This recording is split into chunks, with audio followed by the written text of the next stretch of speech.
প্রকল্পের কাজ কতদূর হচ্ছে তার ঠিক নেই। বাংলার 1 লক্ষ কোটি টাকার বেশি অর্থ এখনো আটকে রেখেছে কেন্দ্রীয় সরকার, কিন্তু 4 বছরে নিজেদের প্রচার করতে কেন্দ্রের খরচ বেড়েছে 84%।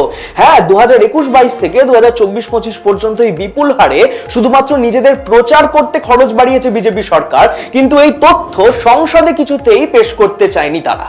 সরকারকে যখন সংসদে প্রচারের খরচ নিয়ে প্রশ্ন করা হয়েছিল তখন তারা হিসেব না দিয়ে ডিএভিপির ওয়েবসাইট দেখতে বলে, আর সেই ওয়েবসাইট ঘেটেই জানা যায় যে 2021-22 সালে যেখানে প্রায় 275 কোটি টাকা খরচ হয়েছিল প্রচারে, সেই অঙ্ক 2023-24 গিয়ে দাঁড়ায় 656 কোটিতে, আর 2024-25 প্রায় 644 কোটিতে।